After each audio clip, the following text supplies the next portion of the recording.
मसीह के नाम की स्तुति और महिमा हो। प्रभु యేసుక్రీస్తు నామమునకు స్తుతి మహిమ కలుగును గాక। धन्यवाद करता हूँ आज के सुबह के समय के लिए जो परमेश्वर हमें दिया है। ఈ రోజు ఉదయకాల సమయం దేవుడు మనకు అనుగ్రహించడం బట్టి నేను దేవునికి వందనాలు చెల్లిస్తున్నాను।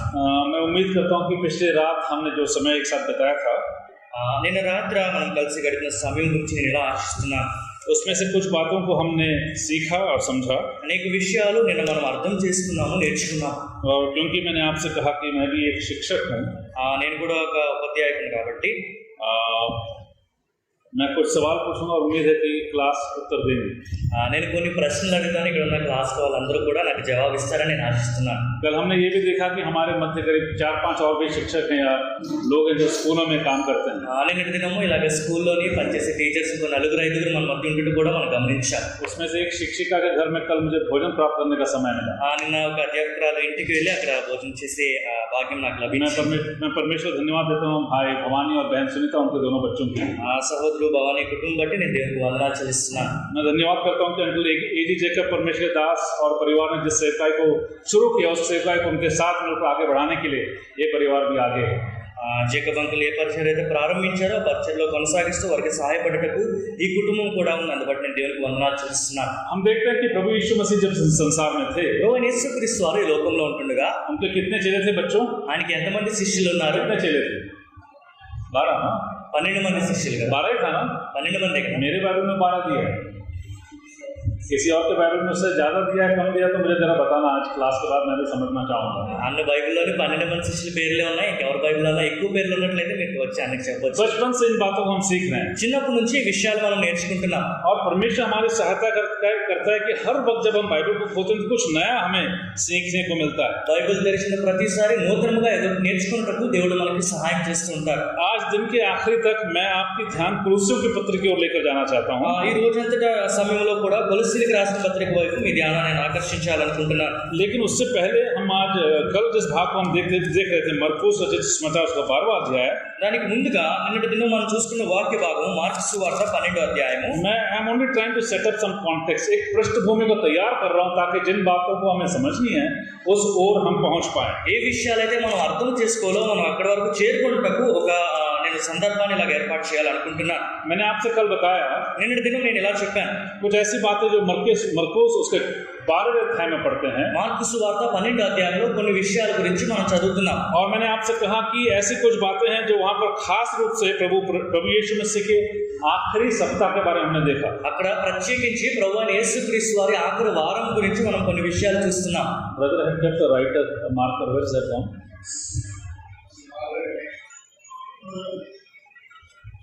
Okay, no problem, it's okay.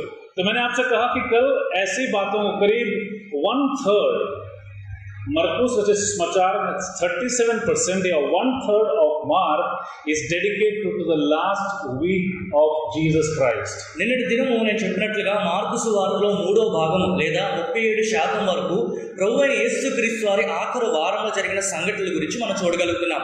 और हम जानते हैं कि जब हमने इस बात को देखा, so we'll do a little bit of revision, जब इस बात को देखते हैं कि मरकुस ने यदि उन भागों को लिखा है तो उसका कारण था। ఈ విషయాలు మనం తిరిగి మరొకసారి జ్ఞాపకం చేసుకుంటున్నప్పుడు మార్కు ఈ విషయాలు రాయడానికి ఒక కారణం కూడా ఉంది। आप मरकुस के बारे में जानते हैं ना? మార్కు గురించి మీ అందరికీ తెలుసు కదా। कौन था मरकुस? प्रभु यीशु मसीह का चेला। మార్కు ఎవరు? ప్రభువైన యేసుక్రీస్తు వారి శిష్యుడా। प्रथम शताब्दी में पौलुस और सीलास के साथ सेवकाई में बहुत हाथ बटाता था। మొదటి శతాబ్దంలో పౌలు శీలలతో కలిసి పరిచర్యలోని ఎంతో కొనసాగించేవాడు। लेकिन एक और बात को हम देखते हैं वहां पे, అక్కడ మరొక విషయాన్ని మనం చూడగలుగుతున్నాం। मरकुस की कुछ बातों को शायद बरनबास के साथ हम देखते हैं, मरकुस बाद में जाता है, लेकिन कुछ बातें पौलुस को उतना पसंद नहीं आता है।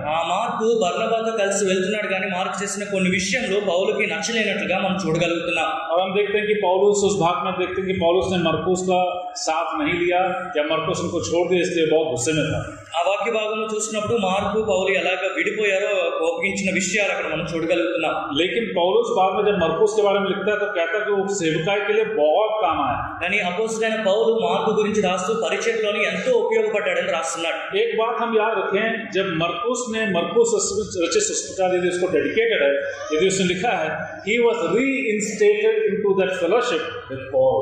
అయితే మార్కు సువార్తని తిరిగి రాస్తున్నప్పుడు అపోస్తలుడైన పౌలుతో తిరిగి సహవాసంలోకి వచ్చాడని మనం చెప్పవచ్చు. प्यारों, जब इस भाग को हम पढ़ते हैं, यदि मार्क का वैसा स्टेटस नहीं होता तो शायद मरकुस इस पुस्तक को नहीं लिखता. ప్రియులారా, ఇక్కడ మనం ఒక విషయం అర్థం చేసుకోవాలి. ఒకవేళ మార్కు ఒక సహవాసం తిరిగి అలా లేనట్లయితే ఈ మార్కు సువార్తని మనం చూడకపోదుమేమో. इसलिए हम स्मरण रखें कि प्रभु यीशु मसीह के अद्भुत सुसमाचार को उनके साथ चलने वाले इस बात को हमारे सामने रखते हैं तो समझ लें उनके साथ भी ऐसी कुछ घटनाएं होंगी जिससे वो थोड़ा पीछे हो गए होंगे. కనుక ప్రభువైన యేసుక్రీస్తు వారు అద్భుతమైన సువార్తల గురించి మనం చూస్తున్నప్పుడు వీటిని రచించిన వారు వారి జీవితాల్లో కూడా వెనకబడిపోయే కొన్ని సంఘటనలు చోటు చేసుకునే విషయాన్ని మనం గమనించాలి. बट यू नो, बहुत अहमियत इस बात की है कि यू रीइंस्टेट दैट पर्सन, उस व्यक्ति को पुनर्स्थापित कर दो विश्वास में, तो ऐसे पुस्तकों को लिखना शुरू करेगा. వెనుకబడిన ఒక వ్యక్తిని తిరిగి సహవాసంలోకి తీసుకొచ్చి పునరుద్ధరించినప్పుడు ఇలాంటి సువార్తలు, ఇలాంటి పరిచర్లో వారు పాల్గొంటారని మనం చెప్పవచ్చు.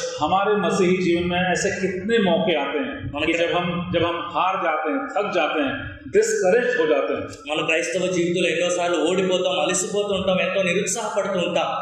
लेकिन ऐसे लोगों के मध्य एक बरनबास होता है. కానీ వీరి వంటి మధ్య ఒక బర్నబాను మనం చూడగలం. ऐसे लोगों के बीच एक स्ट्रिक्ट डिसिप्लिनरियन जैसा पौलुस था होता है. ఇటువంటి ప్రజల మధ్య చక్కటి క్రమశిక్షణ ఉంచే అపోస్తలుడైన పౌలు వంటి వారిని మనం చూడగలుగుతాం. और ऐसे प्रभु के दासों की आवश्यकता है ताकि वो जो डिस्करेज थे, जो हतोत्साहित थे, उनको वापस उत्साह में लाकर परमेश्वर के सम्मुख पेश करें. ఇలాగా నిరుత్సాహం చెందిన విశ్వాసాన్ని తిరిగి దేవుని సన్నిధానంలో తీసుకొచ్చేటప్పుడు ఇటువంటి దైవజనుల అవసరం ఉంది.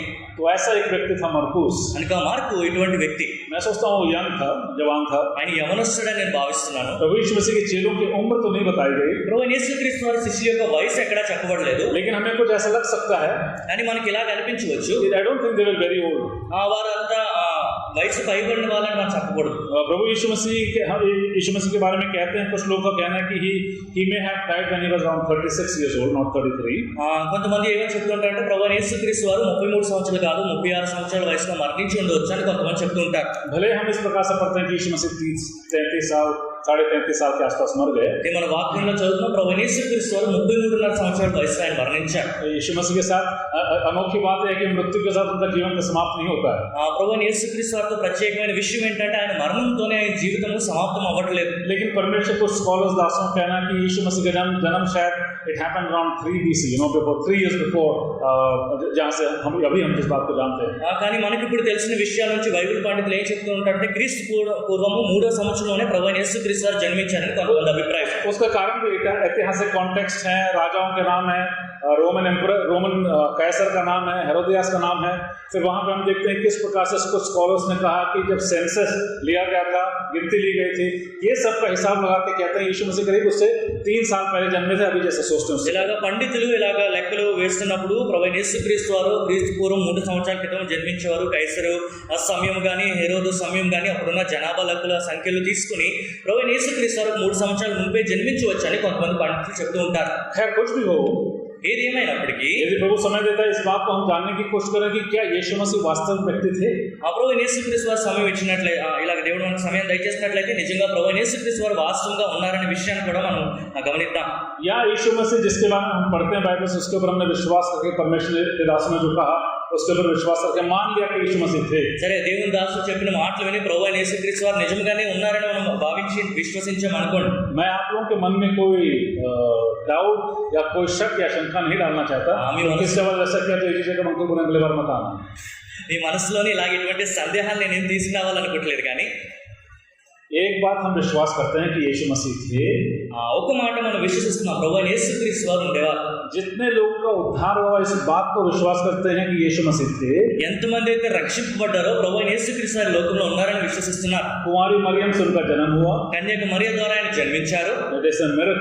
అదొక అద్భుతం. एक कुंवारी से एक संतान का जन्म होना सिर्फ यीशु मसीह का ही हम देखते हैं. It is and that also by God. ఒక కన్యక ద్వారా శిశువు జన్మించడానికి కేవలం మరియ విషయంలో ప్రభువైన యేసుక్రీస్తు వారి విషయంలోనే దేవుని ద్వారా జరిగిందని మనం చూడగలుగుతున్నాం. दिस इज द फंडामेंटल, हमारे विश्वास का मूल का बेसिस यही है कि यीशु मसीह एक he had a virgin birth. वो संसार में जिए 33 या 35 साल जितना हम बोल सकते हैं उतने साल वो जिए. वो मारे गए, तीसरे दिन वो जी उठे और स्वर्ग को चले गए और वापस हमें लेने के लिए आए। These are the fundamentals of our faith. మన విశ్వాసానికి పునాదులుగా, మన విశ్వాసానికి ఆధారంగా మనం ఇదే చెప్పొచ్చు. కన్యక మరియ ద్వారా ప్రభువైన యేసుక్రీస్తు వారు జన్మించారు. 33.5 సంవత్సరాలు జీవించి మరణించి 3వ దినం తిరిగి లేచి ఆయన తండ్రి కుడిపార్శ్వన ఆసీనుడై ఉన్నాడని విశ్వసిస్తున్నాం. मैंने सुना कि आज शाम हमारे यहाँ बपतिस्मा होने वाला है ఈరోజు సాయంత్రం ఇక్కడ బాప్తిస్మ కార్యక్రమం ఉందని నేను విన్నాను. और जो बपतिस्मा लेने वाले हैं शायद वो इस बात को जानते हैं బాప్తిస్మ తీసుకోవాలనుకున్న వాళ్ళు ఈ విషయాలు ఎరిగి ఉంటారు. कि बपतिस्मा से आपको उद्धार नहीं होता। బాప్తిస్మ ద్వారా మీకు రక్షణ కలగదు. बपतिस्मा एक आउटवर्ड प्रोक्लेमेशन, इस बात का गवाह आप देते हैं कि आपने उद्धार पाया है। మీరు రక్షణ పొందారని బహిరంగంగా బాప్తిస్మ ద్వారా మీరు సాక్ష్యం ఇస్తున్నారు. ये उल्टा नहीं है। దీన్ని తిరిగి మనం చెప్పకూడదు. कुछ लोगों को इस प्रकार से विश्वास करना है जो गलत है। కొంతమంది ఇలాగా తప్పుడు అభిప్రాయం, తప్పుడు విశ్వాసం కలిగి ఉంటారు. बपतिस्मा से किसी का उद्धार नहीं होता है। బాప్తిస్మం ద్వారా ఎవరికి రక్షణ కలగదు. उल्टा उद्धार करने से आप उस आज्ञा को मानना चाहते हैं जिसको प्रभु ने दिया था कि आप मुझे बपतिस्मा देना है। రక్షణ పొందిన తర్వాత ప్రభువైన యేసుక్రీస్తు వారి ఆజ్ఞ ప్రకారం మనం బాప్తిస్మం పొందుతున్నాం. क्योंकि उस बड़े कमीशन को हम देखते हैं मत्ती 28:19 और 20 वचन में। ఎందుకంటే మత్తయి సువార్త 20:19-20 వాక్యాల్లో దేవుడు ఇచ్చిన ఆజ్ఞను మనం చూడగలుగుతున్నాం. जब यीशु मसीह वो बड़ा एक सेपरेशन का टाइम आ गया था अपने चेलों के बीच से। ప్రభువైన యేసుక్రీస్తు వారు శిష్యులను విడిచిపెట్టి వెళ్ళవలసిన సమయం వచ్చినప్పుడు आप याद रखिए कि जिस व्यक्ति के साथ उन लोगों ने इतने साल गुजारा, जब वो व्यक्ति उनसे दूर होने जाता है మీరు ఈ విషయం జ్ఞాపకం ఉంచుకోవాలి. ఏ వ్యక్తితో అయితే వారు ఎన్ని సంవత్సరాలు గడిపి ఇప్పుడు ఆ వ్యక్తి వారి నుంచి దూరం అవ్వాలనుకుంటున్నారో कुछ बातों बहुत कम बातों कहता है उनसे, చాలా తక్కువ విషయాలు ఆయన అక్కడ చెప్తున్నారు. और उसमें से एक बात ये क्या कहता है, అందులో ఒక విషయం మీరు చూడండి. और मेरे साथ निकालिए मत्ती, निकालना चाहे मत्ती उसका 28वां अध्याय, మత్తయి సువార్త 28వ అధ్యాయము. और उन्होंने एक ही बात उनसे कहा। అందులో ఒక మాట ఆయన చెప్తున్నారు. 18 और 19 पढ़ेंगे। 18-19 వాక్యాలు మనం చదువుకుందాం. यीशु ने उनके पास आकर कहा, स्वर्ग और पृथ्वी का सारा अधिकार मुझे दिया गया है। అయితే యేసు వారి యొద్దకు వచ్చి పరలోకమందును భూమి మీదను నాకు సర్వాధికారం ఇవ్వబడి ఉన్నది. इसलिए तुम जाओ, కాబట్టి మీరు వెళ్ళి, इसलिए तुम जाओ। కాబట్టి మీరు వెళ్ళండి. आपको एक बात बता दूं, మీకు विषయం చెప్పాలనుకుంటున్నాను. हम जब प्रभु यीशु मसीह के मृत्यु के पश्चात के जीवन को हम पढ़ते हैं, ప్రభువైన యేసుక్రీస్తు వారు మరణించి తిరిగి లేచిన తర్వాత ఆయన జీవితం గురించి మనం అధ్యయనం చేస్తున్నప్పుడు उसका सबसे बेहतरीन भाग हम प्रेरितों का एक्ट्स ऑफ द अपोस्टल्स के पहले, दूसरे, तीसरे और सारे अध्याय में पढ़ते हैं। అందులో ప్రాముఖ్యమైన ఘట్టము అపోస్తలుల కార్యం 1-2-3 అధ్యాయాలు మనం చూడగలుగుతున్నాం. क्योंकि जब प्रभु यीशु मसीह ने कहा उनसे जाओ, ప్రభువైన యేసుక్రీస్తు వారు మీరు వెళ్ళుడి అని వారికి ఆజ్ఞాపించినప్పుడు और आगे पढ़ते हैं कि और इसलिए तुम जाओ, सब जातियों के लोग को चेले बनाओ, సమస్త జనులను శిష్యులుగా చేయుడి అని ఆయన చెప్తున్నారు. और उन्हें पिता और पुत्र और पवित्र आत्मा के नाम से बपतिस्मा दो, తండ్రి యొక్కయు కుమారుని యొక్కయు పరిశుద్ధాత్మ యొక్కయు నామంలోనికి వారికి బాప్తిసం ఇచ్చుచు, और उन्हें सब बातों जो मैंने तुम्हें आज्ञा दी है मानना सिखाओ, నేను మీకు ఏ సంగతులను ఆజ్ఞాపించుతున్నో వాటన్నిటిని గైకొనవలనని వారికి బోధించుడి. और देखो मैं जगत के अंत तक सदा तुम्हारे संग हूं। ఇదిగో నేను యుగ సమాప్తి వరకు సదాకాలం మీతో కూడా ఉన్నానని వారితో చెప్పాను. और परमेश्वर ने, यीशु मसीह ने अपने चेलों से इन बातों को कहकर हम देखते फिर वो आसमान में उठा लिए गए। ప్రభువైన యేసుక్రీస్తు వారు శిష్యులతో ఈ మాటలు చెప్పిన తర్వాత ఆయన ఆరోహణుడైతే మనం చూస్తున్నాం. सबसे पहली बात प्रभु यीशु मसीह उनसे जो कहते हैं, उनसे कहते हैं तुम जाओ, మీరు వెళ్ళండి అని మొట్టమొదటిగా ప్రభు వారితో చెప్తున్నారు. हम जानते हैं कि परमेश्वर के दासों ने हजारों साल पहले जब इस बात को प्रभु यीशु मसीह ने अपने चेलों से ऐलान किया तो चले गए। ఆ దేవుని దాసులు ఎంతో మంది కొన్ని వేల సంవత్సరాల క్రితము ప్రభు ఇలా శిష్యులతో ఈ మాట చెప్పినప్పుడు వారు వెళ్ళారు. तकलीफ और दुख और परेशानी जब उठती है तो हम कोशिश करते हैं कि हम वहीं ठहर जाएं। ఎన్నో శ్రమలు, ఇబ్బందులు, ఎటువంటి పరిస్థితి మనకు ఎదురైనప్పుడు మనం అక్కడే ఉండిపోవాలని ఆశిస్తూ ఉంటాం. जब परमेश्वर के दासों के खिलाफ आक्रमण होता है, उनके खिलाफ परसिक्यूशन होता है, लोगों की कोशिश यही रहती है चलो यहीं आराम से बैठ जाते हैं। దేవుని దాసులకు విరుద్ధంగా ఏమైనా సంఘటనలు ఏర్పడినప్పుడు, వారికి శ్రమలు వచ్చినప్పుడు వీరు ఎక్కడ ఉండిపోతే బాగుండని మనం అనుకుంటూ ఉంటాం. हम देखते हैं कि सुसमाचार का प्रचार का कारण परमेश्वर के दासों का खून बहाना है। సువార్త ప్రకటించుటకు ఎంతమంది దేవుని దాసులు రక్తం చిందించవలసి వస్తుంది మనకు తెలుసు. आज संसार में ज्यादा प्रतिशत में कोई है तो वो मसीही या क्रिश्चियंस करके कह सकते हैं, ఈ రోజు లోకంలోని అత్యధిక శాతం వారు క్రైస్తవులని మనం చెప్పవచ్చు. लेकिन वही लोग एक समय में जो सबसे ज्यादा प्रचार मसीह का करते थे, और हम देखते हैं कि उनमें अधिकतर लोग नास्तिक बन गए हैं। ఎంతో మంది ప్రభువైన యేసుక్రీస్తుని ప్రకటించేవారే నేడు నాస్తికులుగా ఉండటం మనం గమనించగలం. कहते हैं एक स्टैटिस्टिक्स के हिसाब से 65% लोग इजराइल में नास्तिक हैं। చాలా మంది ఇలాగ చెప్తూ ఉంటారు, 45% మంది ఇజ్రాయెల్ ప్రజలు నాస్తికులు. हमें लगता है कि सब मसीह हैं, सब यहूदी यहोवा प्रभु को मानते हैं, वैसे और सब मसीह क्रिश्चियंस, जिनको क्रिश्चियंस कहा जाता है, वो मसीह प्रभु को मानते हैं। अधिकतर लोग नास्तिक बन गए। చాలా మంది ఇలాగా క్రైస్తవులుగా భావించబడిన వాళ్ళందరూ ప్రభువుని విశ్వసిస్తారని చెప్తుంటారు, కానీ అందులో ఎక్కువ మంది నాస్తికులుగా మారిపోయారు. ये क्या कहते हैं, इसको conflict of faith, conflict of उनका जो क्रीड, उनका विश्वास होता है, उसके अंदर एक घमासान युद्ध होता है। వారి విశ్వాసంలోనే ఇటువంటి ఒక సంఘటన చోటు చేసుకుందని మనం చెప్పవచ్చు. इसलिए जरूरी है कि ऐसी अवस्था में जब पहुंचते हैं तो हम अधिकार से परमेश्वर के अनुग्रह की मांग रखें। ఇలాంటి పరిస్థితులకు మనం వచ్చినప్పుడు దేవుని కృప కొరకు మనం వేచి ఉండటం ఎంతో అవసరం. देखिए, एक बात को मानना जरूरी है कि सब के सब विश्वास नहीं करेंगे. అందరూ విశ్వసించురు అనే విషయాన్ని మాత్రం మనం ఒప్పుకోవాలి. यदि सब के सब विश्वास करते तो कितने सालों से प्रभु की सेवकाई हो गई है. यहाँ पे 50 नहीं 500 या 5000 परिवार होने चाहिए. అందరూ ఒకవేళ సువార్త ప్రకటించినప్పుడు అందరూ రక్షింపబడినట్లయితే ఎన్నో వేల సంవత్సరాల నుంచి సువార్త ప్రకటింపబడింది. ఇక్కడ 50 కుటుంబాలు కాదు 5000 కుటుంబాలు ఉండాలేమో. कारण वो सोच ही गलत है. పిల్లరా, మనం అలాగా ఆలోచించడే తప్పు. प्रभु ने अपने लोगों को अपने समय पर चुन लिया है. ప్రభువైన యేసుక్రీస్తు వారు ఆయన తగిన సమయంలో ఆయన ప్రజల్ని ఎన్నుకున్నారు. ये बड़ा समझने में मुश्किल, लेकिन संसार के नींव डाले जाने से पहले यदि आपकी और मेरी चुनाव हो गई है. ఇది అర్థం చేసుకుంటే చాలా కఠినమైనది. జగత్ పునాదులు వేయబడక మునిపే దేవుడు నిన్ను నన్ను ఏర్పరచుకున్నారు. और प्रभु अपने समय पर पवित्र आत्मा के द्वारा इस बात को हमें बोध दिलाता है कि प्रभु यीशु मसीह परमेश्वर है.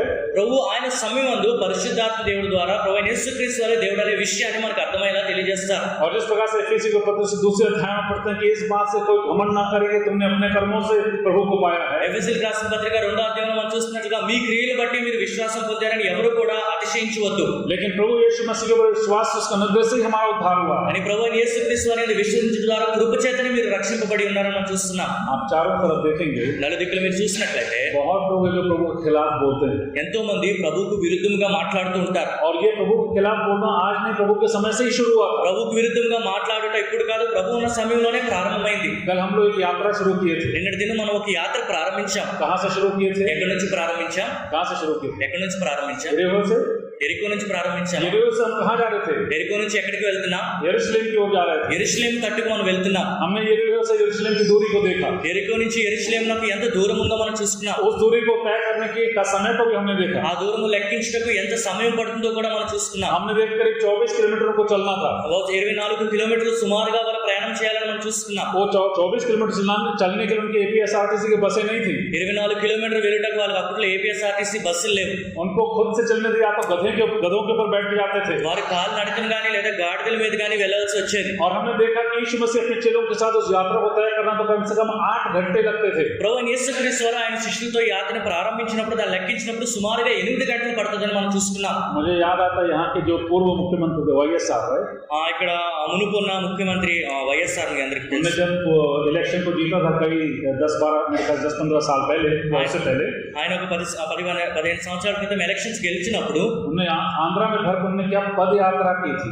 ఆయన ఆంధ్ర అంతా కూడా పాదయాత్ర చేశారు. हाँ, वो गांव पैदल चल के गए थे. ప్రతి ఊరు ఆయన కాలు నడుకుని వెళ్ళారు. और आखिरी में वो पद यात्रा उनका जीतने का कारण बना. कैसे? ఆఖరికి ఈ పాదయాత్ర వల్ల ఆయన గెలిచారు. ఎలా? आप देखेंगे किस प्रकार से यदि कोई नेता आपके स्तर पर उतरकर आपके घर पे या आपके गांव में पैदल आकर आपसे हेलो करके बोलना चाहता तो आपका मन थोड़ा उसके लिए पिघल जाता है.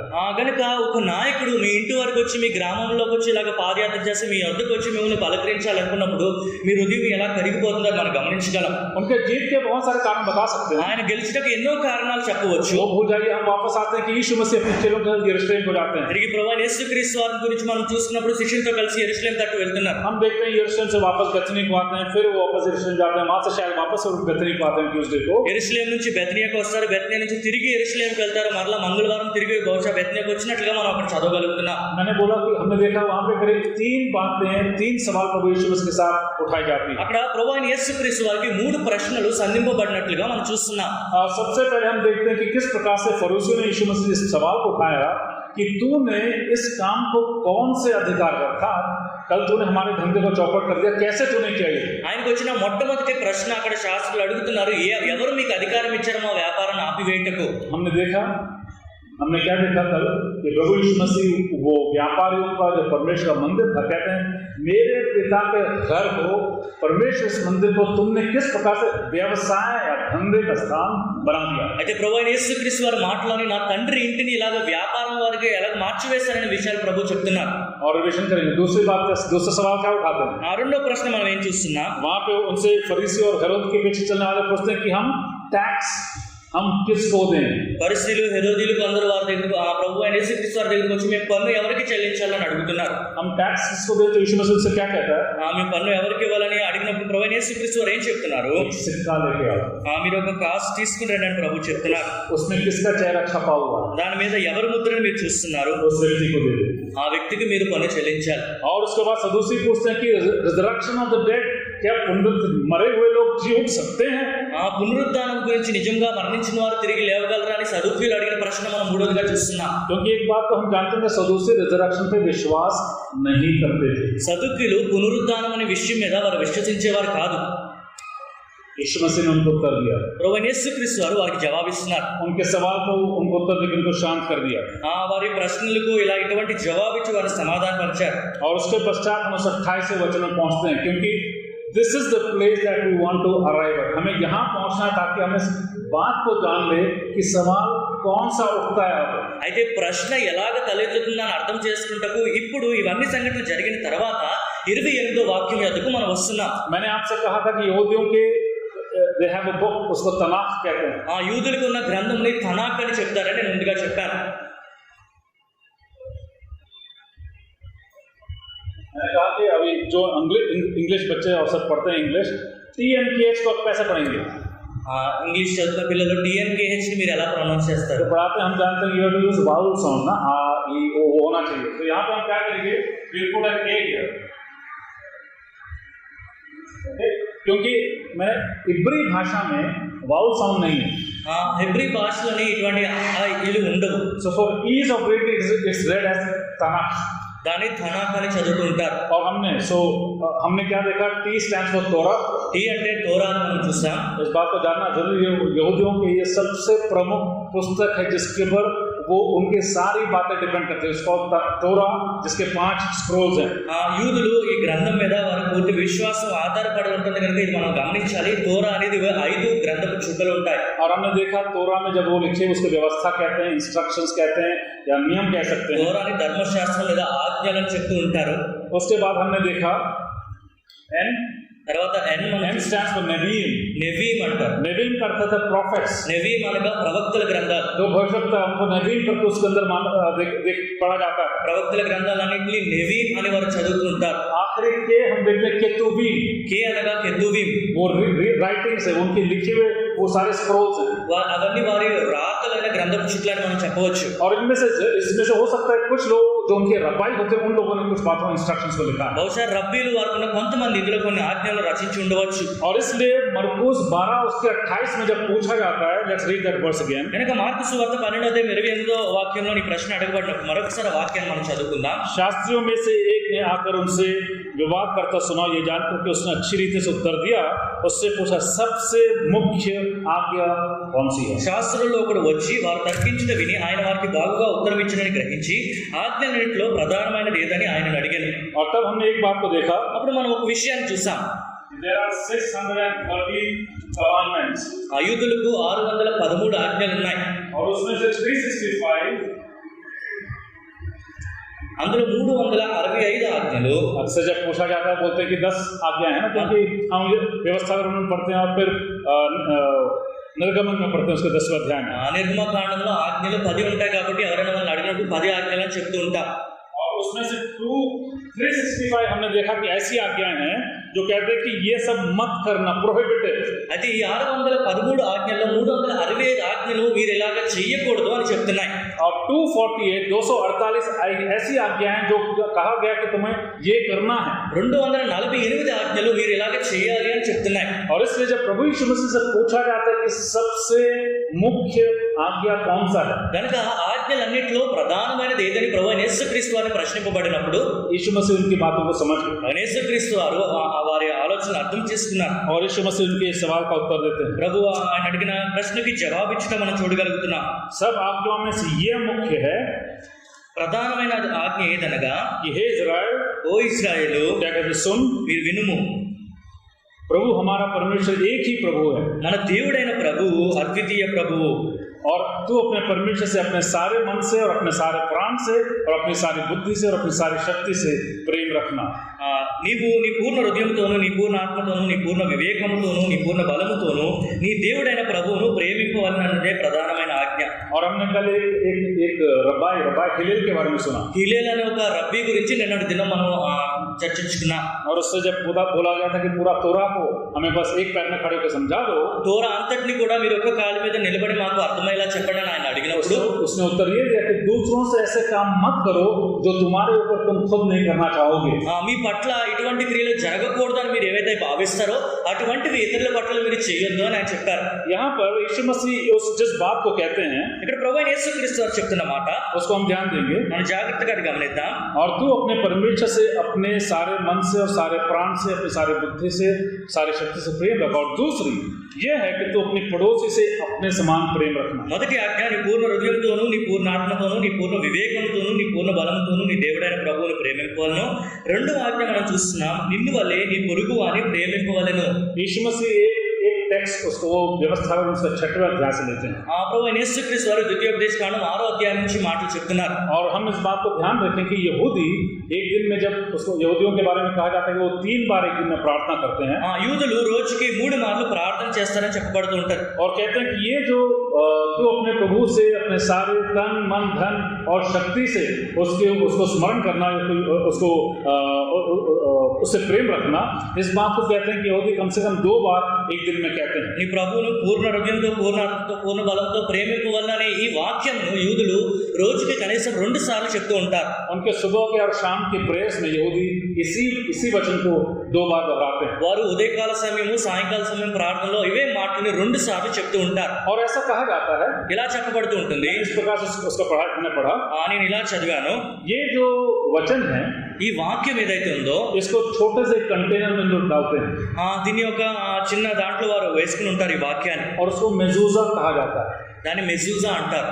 उसके अंदर इसको डालकर अपने दीवट में, अपने दरवाजे के, घर के दरवाजे के दीवट में इसको फिक्स कर देते हैं। ఆ వాక్యానికి దాంట్లో ఇలా పెట్టి వారి ఆ గడపకి గుమ్మానికి ఇది తగిలించి ఉంచుతారు. वो क्या है? और तू अपने अपने अपने प्रभु अपने परमेश्वर से अपने सारा तन मन धन और शक्ति से प्रेम रखना, इसको अपने दरवाजे पर ठोक देते हैं छोटे कंटेनर में। నీ దేవుడైన యెహోవాను పూర్ణ హృదయంతో పూర్ణ ఆత్మతో పూర్ణ బలంతో నీ ప్రేమింపవాలని వాక్యాన్ని ఒక దాంట్లో రాసుకుని ఇలాగ వారు గుమ్మంకి తగిలించి ఉంచుకుంటారు. उस छोटे से कंटेनर को मेजूजा कहते हैं। దాన్ని మెజూజా అంటూ ఉంటారు. उसके बाद ये जो कुछ यहूदी हैं जो उसका जो परमेश्वर की यहोवा के पीछे चलते हैं, उन लोग इसी वचन को छोटे से 2 डब्बे में रखकर अपने हाथ में, अपने बाजुओं में और अपने सर पर इसको छोटे से डब्बे में बांध देते हैं। యూదులు ఈ వాక్యాన్ని ఒక చిన్న డబ్బాలో వారు పెట్టుకుని వాక్యాన్ని వారు పెట్టుకుని అది తలకు కానీ లేకపోతే చేతికి కానీ వారు కట్టుకుంటారు. लेकिन over a period of time इसका शुरुआत अच्छा हुआ, ఇది ప్రారంభం బాగానే జరిగింది కానీ అలాగే సమయం గడిచే కొద్దీ इसलिए कि तुम इसको अपने पास इसको बांधे रखना, इन वचनों को। ఈ వాక్యాన్ని మీ దగ్గర మీరు కట్టుకుని ఉంచుకోవాలని చెప్పబడినప్పుడు लिटरली इसको वैसे ले लिया, యూదులు దాన్ని అలాగే తీసుకున్నారు. दरवाजे पे ठोक दिया, వారు గుమ్మంలోకి దాన్ని తగిలించారు. बाजुओं पे बांध दिया टेफिलिन, ఆ చేతులకు కట్టుకున్నారు టెఫిలిన్, और उसके सर पे उसको बांध दिया। ఆ తలకి కూడా వారు కట్టుకున్నారు. वो करते और कुछ होंगे, వారు మరేదో చేస్తూ ఉండొచ్చేమో लेकिन बांध कर जरूर रखते होंगे। కానీ ఖచ్చితంగా కట్టుకుని మాత్రం ఉంచుకునేవారు. हमारे जैसे మనలాగే बोलते कुछ होंगे मसीही, చెప్పడానికి ఒక మాట చెప్పేవారేమో, कहते हैं कि प्रभु को अपने दिल में बसा के हमने रखा है, ప్రభుని మా హృదయంలో ఉంచుకున్నామని చెప్తూ ఉంటారు. लेकिन कहते कुछ होंगे करते कुछ होंगे। కానీ వారు చెప్పేది ఒకటి చేసేది ఒకటి. यहूदी और मसीहों में हमें विश्वास में कोई ज्यादा फर्क दिखाई नहीं देता है। యూదుల్లోని క్రైస్తవులని విశ్వాసాలని మనలోని పెద్ద వ్యత్యాసం ఏమీ కనబడదు. हम शायद इस बात को कहते हैं कि हम मसीह को मानते हैं, उसको हमारे मनों में हम बांध के रखे हैं, ప్రభుని విశ్వసిస్తున్నాము, ఆయన మా హృదయంలో మేము ఎలాగా భద్రపరుచుకుంటామని మనం చెప్తూ ఉండొచ్చేమో, लेकिन सोच लीजिए घर में कभी कभी माता पिता भाई बहन ऐसे शब्दों को निकालते हैं, ऐसी बातों को करते हैं जो शायद इन बांधी हुई चीजों को बसी हुई चीजों से बिल्कुल अलग है। కొన్నిసార్లు ఇంట్లోని మనం మాట్లాడుకునే మాటలు కానీ సంభాషణలు కానీ మనం గమనించినప్పుడు మనము కట్టుకున్న విషయాలు మన హృదయంలో ఉంచుకున్న విషయాల కన్నా ఎంతో వ్యత్యాసంగా ఉండొచ్చు. इसलिए प्यारे भाइयों और बहनों, जब परिवार में हम इस प्रकार से जीते हैं तो परिवार कलीसिया का एक रूप है। కనుక ప్రియ సోదర సోదరి, సంఘముగా మనం కుటుంబంగా మనం జీవిస్తున్నప్పుడు కుటుంబం అనేది సంఘంలో ఒక ఛాయగా ఉంది. ऐसा कैसे होता है कि जब आप कलीसिया रूपी इस परिवार में भीतर आप प्रवेश करते हो, आपका बातचीत, आपका चाल चलन एकदम बदल जाता है। సంఘం అనే కుటుంబంలో మీరు ప్రవేశించినప్పుడు మీ మాట తీరు, మీ నడవడిక అన్ని ఎలా మారిపోతున్నాయి. ऐसा कैसे होता है कि घरों में भी रहते हैं तो अपनी बातचीत अलग होती है, बेकार की बातें और वैसी बातों करना। ఇంట్లో ఉంటే మీ మాట తీరు వేరుగా ఉంటుంది, వ్యర్థమైన మాటలు మాట్లాడుట। हम सोच लीजिए कितने बार ऐसी बातों करते हैं, एक दूसरों से, जो दूसरों को दुख पहुंचाता है, दूसरों को ठेस पहुंचाता है। ఎన్నిసార్లు ఇతన్ని నొప్పించే మాటలు, ఇతనికి ఇబ్బంది కలిగించే మాటలు మనం మాట్లాడుతుంటాం, మనం గమనించండి. कई बार हमारे बातों करने से और हमारे चाल चलन में जमीन आसमान का फर्क है। చాలా సార్లు మనం చెప్పే మాటలకి, మనం ఆచరించే దానికి భూమికి ఆకాశానికి ఉన్నంత వ్యత్యాసం కనబడుతుంటుంది. चारों इस बात को हम ध्यान दें। ఈ విషయం మనం గమనించాలి. हम सबसे ये सारी गलतियां होती हैं। మనందరితో ఈ తప్పిదములు జరుగుతూ ఉంటాయి. कई बार हम देखते हैं कि माता पिता अपने बच्चों से बहुत बुरे तरीके से व्यवहार करते हैं। చాలా సార్లు తల్లిదండ్రులు పిల్లల పట్ల ఎంతో చెడుగా వ్యవహరిస్తూ ఉంటారు. दुख की बात है कि कई बच्चे भी अपने माता पिता के खिलाफ बहुत ही अभद्र व्यवहार करते हैं। విచారకరమైన విషయం ఏంటంటే పిల్లలు కూడా తల్లిదండ్రుల పట్ల ఎంతో గౌరవం లేకుండా వారు ప్రవర్తిస్తూ ఉంటారు. की वचन में हम पढ़ते हैं, train up a child in the way he should go and when he is old he will not depart from it. పిల్లలు నడవలసిన త్రోవలో వాళ్ళు నడిపించినప్పుడు పెద్దవాడు అయినప్పుడు అక్కడ నుంచి తప్పిపోవడం మనం సామెతలో చదువుకుంటున్నాం. एक बात बता दूं, अपने बच्चों को प्रभु के भय और भक्ति में बढ़ाना बहुत ही आवश्यक है, नहीं तो वो नहीं रहेंगे आपके साथ। మీ పిల్లల్ని దేవుడి భయము భక్తిలో మీరు నడిపించడం ఎంతో అవసరము, లేనట్లయితే వారు మీతో ఉండరు. आप उसको मजूजा करके लगा लें, आप तो टेफिलिन करा के लगा लें, लेकिन जब तक प्रभु के भय और भक्ति को बच्चे घर में माता पिता के द्वारा नहीं सीखेंगे, यारों बहुत मुश्किल होगा। అది మీరు మెజూజా లాగా పెట్టుకుంటారా, టెఫ్లిన్ లాగా మీరు చేతికి కట్టుకుంటారా, ఎలాగ చేస్తారు, కానీ దేవుని భయము భక్తి గురించి తల్లిదండ్రులు పిల్లలకి చెప్పలేనట్లయితే పిల్లలు ఎన్నటికీ కూడా మీకు అలా ఉండలేరు. मत भूलना कि अपना स्वभाव में घर में हम जिस प्रकार से डिस्प्ले करते हैं, मत भूलना वैसे ही स्वभाव को हम कलीसिया में भी शायद दिखा देंगे। జ్ఞాపకం ఉంచుకోండి, ఇంటిలో మన స్వభావం ఎలాగుంటుందో బహుశా మన సంఘంలో కూడా అటువంటి స్వభావమే వ్యక్తపరుస్తున్నామేమో. बच्चे तो वही सीखते हैं जो उन्हें सिखाया जाता है, పిల్లలకి ఏమైతే నేర్పిస్తామో అదే వారు నేర్చుకుంటారు. और इस प्रकार से कहा जाता है, they see more from your living than from your saying. మీరు చెప్పే వాటికన్నా మీరు జీవించట్ని పిల్లలు ఎక్కువగా చూస్తారని చెప్పబడుతుంటుంది. इसलिए मैं सबको इस बात को बताना चाहता हूँ, अपने आप को भी। అందుకే అందరికీ ఈ విషయం చెప్పాలనుకున్నా, నాకు నేను కూడా ఈ విషయాన్ని చెప్పుకోవాలనుకుంటున్నాను. मेरा जीवन कैसा है, నా జీవితం ఎలా ఉంది, मेरा परिवार में मेरा जीवन कैसा నా है, కుటుంబ జీవితం ఎలా ఉంది, मेरा कलीसिया में मेरा जीवन कैसा है, సంఘంలో నా నడవడిక ఎలా ఉంది, मेरे भाइयों और बहनों के बीच में मेरा जीवन कैसा है। సహోదరులు సహోదరుల మధ్యన వ్యవహారం ఎలా ఉంది. हम देखते हैं यहूदी इन्हीं बात को अपने बाजुओं में अपने सर पे चिपका कर यीशु मसीह को क्रूस पर चढ़ाते, मत भूलिए। యూదులు ఇదే విషయాన్ని వారి చేతికి వారి తలలకి కట్టుకొని ప్రభువైన యేసుక్రీస్తుని సిలువకు అప్పగించారనే విషయాన్ని మనం कई మర్చిపోకూడదు. बार विश्वासी होने की बात को कहकर मसीह को अपने दिल में छिपाकर यीशु मसीह को हम क्रूस पर चढ़ाते हैं। చాలా సార్లు విశ్వాసమైన మాట మనం చెప్పుకుంటూ ప్రభువు మన హృదయంలో ఉంచుకుంటూ ప్రభువుని సిలువకు మనం అర్పిస్తున్నాం. प्रभु आपसे बात करे, प्रभु मुझसे बात करे। ప్రభు మీతో మాట్లాడుతున్నారు, ప్రభు నాతో మాట్లాడుతున్నారు. हे प्रभु, जब तूने कहा, जब तुझसे पूछा गया तो सबसे मुख्य, what is the most important commandment, ప్రభు అన్నిటికన్నా ప్రధానమైన ఆజ్ఞ ఏదని మిమ్మల్ని ప్రశ్నింపబడినప్పుడు उसका दूसरा भाग प्रभु यीशु मसीह लेवी व्यवस्था के पुस्तक उसको 19वां अध्याय से लेते हैं, उसका 18वां अध्याय से लेते हैं और कहते हैं, love your neighbour as yourself. దానికి రెండో ఆజ్ఞ ప్రభువైన యేసుక్రీస్తు వారు లేవియకాండం 19వ అధ్యాయం 18వ వాక్యం నుంచి ఆయన చెప్తున్నారు, నిన్ను వలె నీ పొరుగు వారిని ప్రేమించుము. ये प्रभु यीशु मसीह या परमेश्वर को हम सबसे ज्यादा जब हम करते हैं कि प्रेम करते हैं, మనం ప్రభువైన యేసుక్రీస్తు వారిని ఎక్కువగా ఇలాగా ప్రేమిస్తున్నామని చెప్తూ ఉంటాం. हमने उसी बात को पढ़ा ना। అదే విషయాన్ని మనం ఇక్కడ చదువుకున్నాం. मेरे साथ ध्यान देंगे, జాగ్రత్తగా గమనించండి. वापस आइए उस पद की ओर। తిరిగి ఆ వాక్యం యొద్దకు మనం వద్దాం. वहां पर क्या पढ़ते हैं उसके 31 वचन में, అక్కడ 31వ వాక్యంలో మనం ఏం చదువుకున్నాం? माफ करिए उसके 30 verse 30 and second part, last part, 30వ వాక్యము రెండో భాగం చూడండి. और अपने सारी शक्ति से प्रेम रखना। నీ పూర్ణ బలముతో నీ ప్రభువును ప్రేమింపవలెను. वहां पर और कुछ नहीं कहा गया, అక్కడ ఇంకేమీ చెప్పబడట్లేదు. वहां नहीं कहा गया तो उसके सामने 3 बार जाके घुटने टेकना, నీవు ఆయన ఎదుట 3 మార్లు వెళ్ళి మోకాలు ఉండాలని చెప్పట్లేదు. वहां पे नहीं कहा गया तो यरूशलेम को हर साल जाना, నువ్వు సంవత్సరానికి ఒకసారి యెరూషలేం వెళ్ళాలని అక్కడ చెప్పబడట్లేదు. वहां पे नहीं कहा गया हजारों लाखों के तादाद के महंगे वस्तुओं को तो अर्पित करना या बलि चढ़ाना, ఆ వేలకు వేలు ఖర్చు చేసే వస్తువులను మీరు అర్పించాలి లేక బలి అర్పించాలని అక్కడ చెప్పబడట్లేదు. इससे पहले हमने देखा कि फसह के उस सप्ताह को मनाने के लिए, उस दिन को मनाने के लिए लाखों में इजरायली उनके चारों तरफ, देश के चारों तरफ से बाहर से भी आते थे। దీనికి ముందుగా మనం నిన్నటి దినం చూసుకున్న పస్కా పండుగ ఆచరించుటకు యూదులు ఎంతమంది లక్షల కొద్ది యెరూషలేమునకు సంవత్సరానికి ఒకసారి ఆ దినంలో వచ్చేవారు. और हमने देखा कि यरूशलेम का पॉपुलेशन करीब 40,000 था। యెరూషలేము జనాభా సంఖ్య సుమారుగా 40,000 మంది ఉండేవారని నిన్న దినం చూసుకున్నాం. फसह के उस पर्व को मनाने के लिए 2 लाख लोग बाहर से अंदर आते थे, which means at least 5 times more people in Jerusalem। ఆ పస్కా పండుగ ఆచరించుటకు సుమారుగా 2 లక్షల మంది, అనగా యెరూషలేము జనాభా సంఖ్యకి 5 రెట్ల మంది అక్కడికి వచ్చేవారు. यारों, सप्ताह भर हम यहाँ पर रविवार को कलीसिया के रूप में आते हैं। ప్రియులారా, వారం అంతట్లోని ఆదివారం సంఘంగా మనం ఇక్కడ చేరి వస్తున్నాం. प्रति रविवार को कलीसिया के रूप में सामूहिक रूप में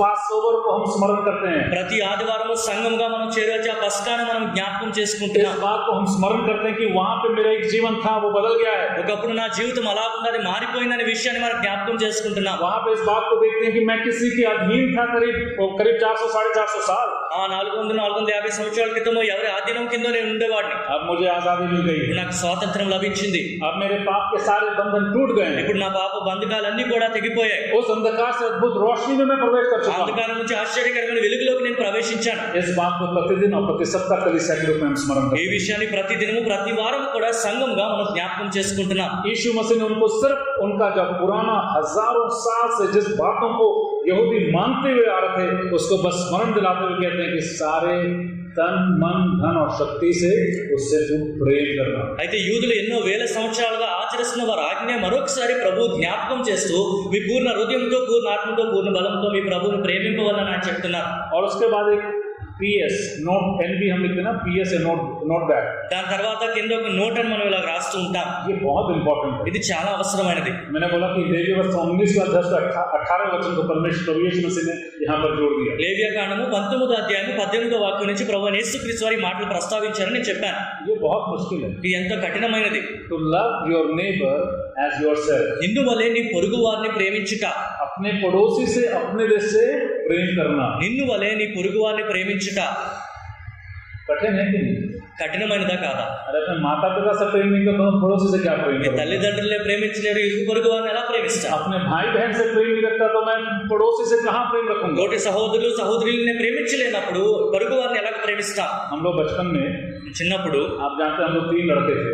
ముగ్గురు కుమారులని. कभी कभी मुझे लगता था कि मेरे माता पिता मेरे छोटे भाई को थोड़ा ज़्यादा खाने के लिए देते, కొన్నిసార్లు నాకు అనిపిస్తూ ఉండేది తల్లిదండ్రులు నా చిన్న తమ్ముడికి తినడానికి ఎక్కువగా ఇచ్చేవాళ్ళేమో. है ना। ये छोटे जब छोटे होते देखते हैं कि प्लेट में यदि कुछ रखा है ఆ ప్లేట్లు ఏమైనా పెట్టి ఉంచినప్పుడు तो सबसे छोटे वाले को थोड़ा, बाकी लोग थोड़ा ज़्यादा ही दे देते हैं। అందరికన్నా చిన్నవాడికి మిగతా అందరూ కలిసి కొంచెం ఎక్కువ ఇస్తూ ఉంటారు. तो बीच वाला जो होता है जैसे मैं हूँ, మధ్యలో నాలాగా ఉన్నప్పుడు ऐसा लगता है कि बड़े भाई से मेरे माता पिता को बहुत ज़्यादा प्यार था, అన్నికి తల్లిదండ్రులకి ఎంతో ఎక్కువగా అన్ని పట్ల ప్రేమ చూపిస్తూ ఉంటారు. और सबसे छोटे भाई के लिए बहुत सारी बातें माफ थी। అందుకని చిన్నవాడికి అన్ని విషయాలు క్షమిస్తూ ఉంటారు. कैसे ये मतलब कि माता पिता मुझसे कम प्यार करते थे? कदापि नहीं। దాని అర్థం ఏంటి? తల్లిదండ్రులను తక్కువగా ప్రేమిస్తున్నారా? అది కాదు. मेरे छोटे मन के छोटे सोच से मैं वैसा सोचता था, నాకున్న చిన్న మనసు, నాకున్న చిన్న ఆలోచనతో నేను అలాగా ఆలోచించేవాడిని. लेकिन माता पिता अपने बच्चों के साइकोलॉजी को जानते हैं। కానీ తల్లిదండ్రులు పిల్లల యొక్క మనస్తత్వాన్ని బాగా ఎరిగి ఉంటారు. माता पिता जानते हैं कि किस प्रकार से तीनों को, उदाहरण हम लोग 3 थे, किस प्रकार से तीनों को एक जैसा प्रेम करके एक ही घर में पाले। మా పిల్లలు మేము ఉదాహరణకు మేము ముగ్గురు ఉన్నాము, ముగ్గురిని ఎలాగ పెంచాలి, ముగ్గురికి సమానంగా ఎలాగ ప్రేమ చూపించాలో తల్లిదండ్రులకు తెలుసు. आपको मालूम है जब प्रभु यीशु मसीह ने उनसे कहा कि तुम अपने पड़ोसी से ऐसे ही प्रेम रखो, पड़ोसी और सदोसी को झापड़ लगा। ప్రభువైన యేసుక్రీస్తు వారు నిన్ను వారిని నీ పొరుగు వారిని ప్రేమించాలని చెప్పినప్పుడు పరిస్థితులు సదుపయోగులకు ఇది చెంప మీద తగిలినట్లుగా అనిపించింది. चारों ये झापड़ आपको और मुझे भी लगता है। ప్రియులారా, ఇది మనకు కూడా అలా తగిలినట్టు అనిపిస్తుంది. हमारे मन में हम सोचने लगते हैं, हे प्रभु मैं तो अपने घर वालों से प्रेम नहीं रखता तो पड़ोसी तो बहुत दूर की बात है। మన మనసులో మనకి ఎలా ఉంటుందంటే మన తోటి ఇంట్లో ఉన్న వాళ్ళని మనం ప్రేమించము, పొరుగు వాళ్ళంటే అది చాలా దూరమైన విషయం. चारों इसीलिए तो प्रभु यीशु मसीह के जैसा कोई नहीं। मैं आपको बताऊंगा क्यों।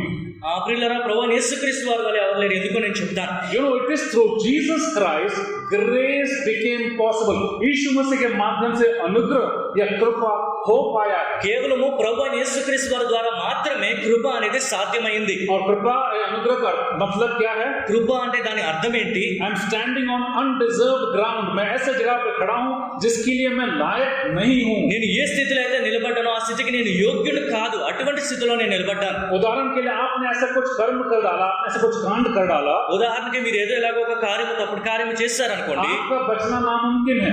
మీరు తప్పింపబడట అసాధ్యం అనుకోండి. लेकिन उस जगह पर आकर कोई व्यक्ति आपसे खड़े होकर जज के सामने कहता है तू हट जा बाजू, मैं यहाँ तेरे जगह ले गया हूँ, तो वो जगह जो आपके लिए नहीं था उस स्थान को उस व्यक्ति ने आपको लेकर he has given you undeserved favor or merit। కనుక మనం చేసిన తప్పిదముకి తప్పకుండా శిక్షింపబడాలి, మనకు తీర్పు రావాలన్న సమయంలోని మన స్థానంలో మరొక వ్యక్తి నుంచి నేను నీ శిక్షను తీసుకుంటానని చెప్పినప్పుడు మనం అక్కడి నుంచి తప్పించబడుట అదే మనం పొందుకున్న కృప.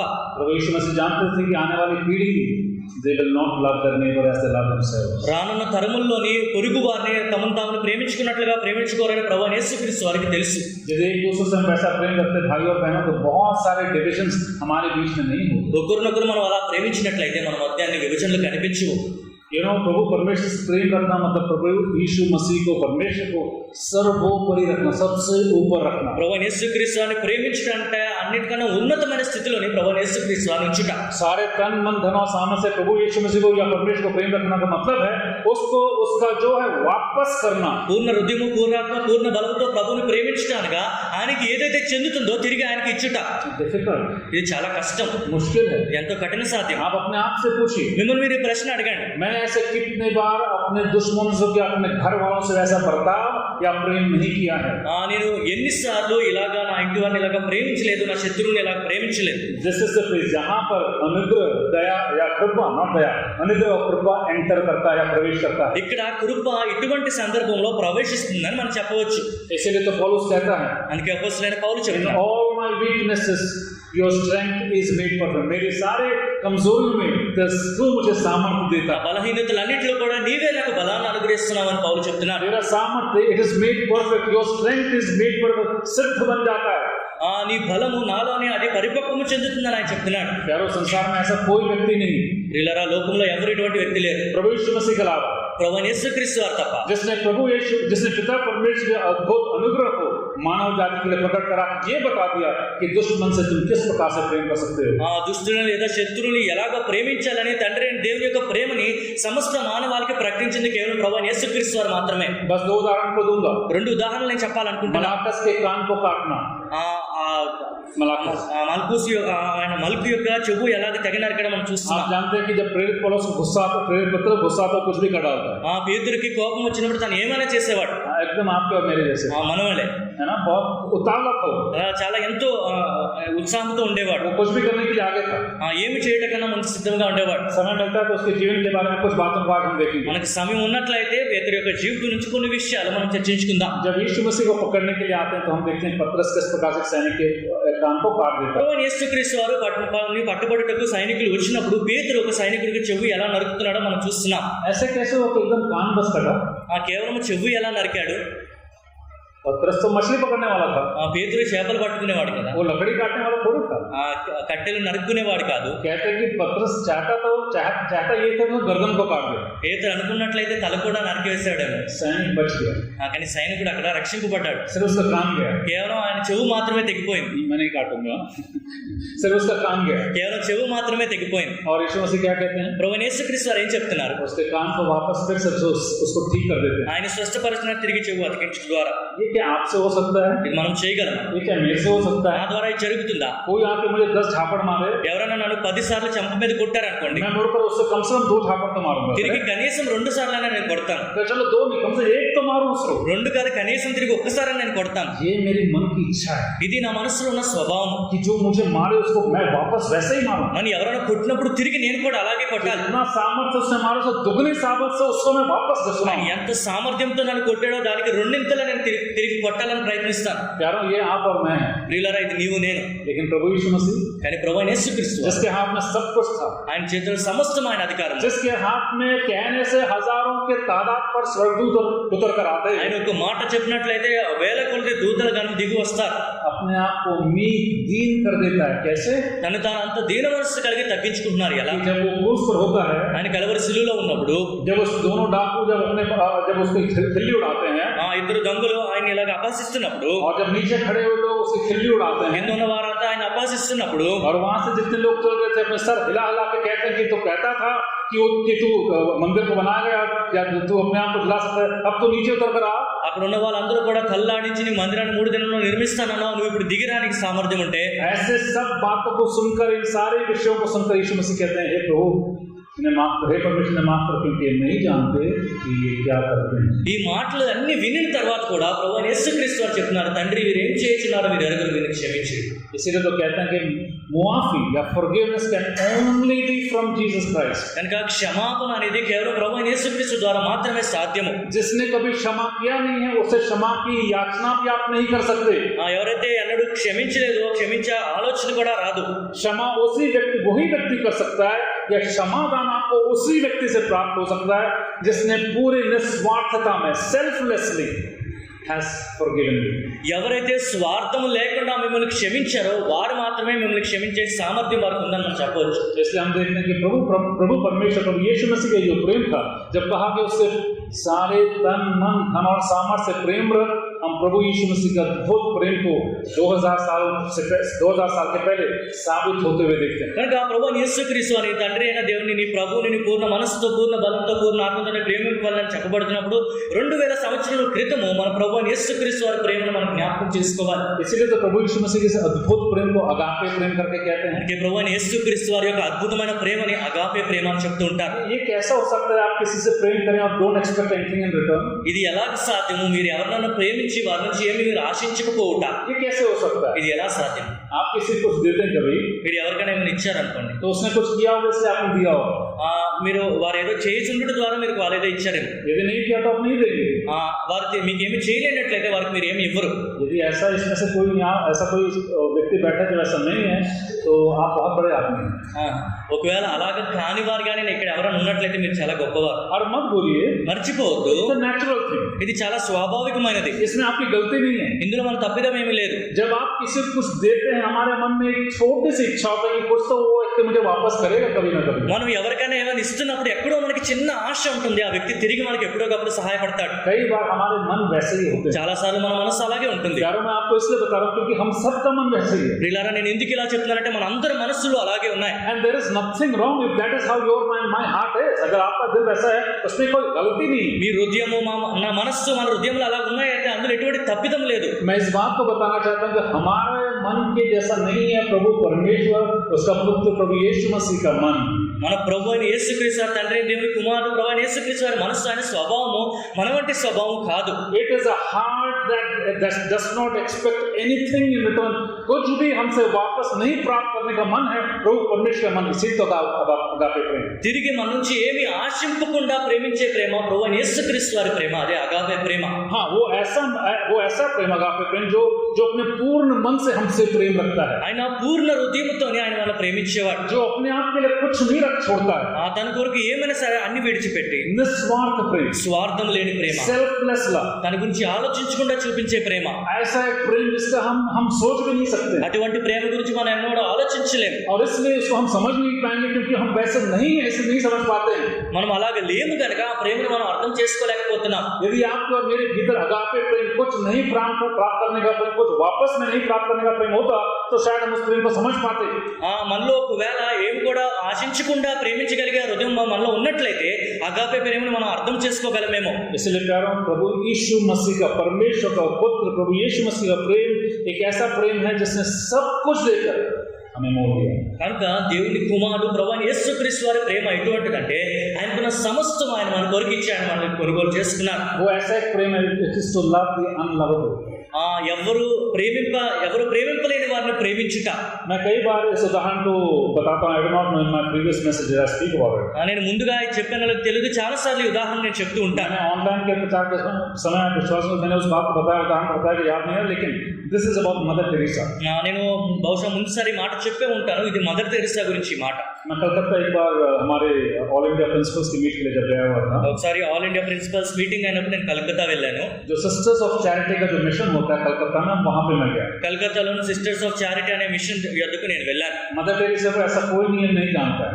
మదర్ తెరిసా గురించి తెలియని వారంటే ఎవరు ఇక్కడ లేరు. कुछ लोगों के हाथ को उठाकर अपने हाथ में रखना, उसको बैंडेज कराना, उस व्यक्ति को गले में लगाना, उसके साथ उसके लिए प्रार्थना करना, उसके लिए उसको चुंबन देना, इट इज इम्पॉसिबल. मेरे से तो हो नहीं पाएगा. కుష్ఠరోగులు చేతులు పట్టుకుంటా వాళ్ళని కౌగులించుకుంటా వారిని ముద్దు పెట్టుకుంటా వారికి సహాయం చేయట ఇది మన వంటి వారికి అసాధ్యమైనది. जिसको हम डेस्टिट्यूट्स कहते हैं, जिनका कोई नहीं होता, जिनको फेक दिया जाता है, ऐसे बुढ़े बुढ़ियों को, बच्चों को, लोगों को गोद में लेकर उनके बाल को साफ कर, उनको क्लीन कर, उनके सोर्स को, उनके घावों को हटाकर घर पे लाकर अपने पास रखना, कह रहा हूं मेरे से तो नहीं हो सकता.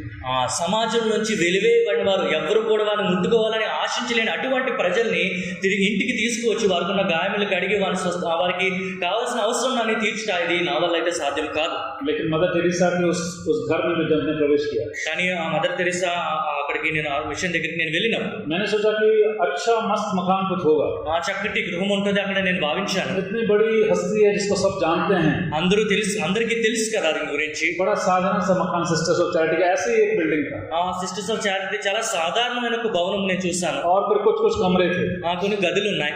उसके बाद हमने उस फर्स्ट फ्लोर पे गया, मैं जहाँ पे हमें दिखाया गया कि मदर तेरेसा इस कमरे में रहती, छोटा सा कमरा था। మేము మొదటి అంతస్తులోకి మేము వెళ్ళినప్పుడు మదర్ తెరీసా ఉండే ఆ గదిని మాకు చూపించారు. वहाँ पे लकड़ी का एक पलंग था, लकड़ी का।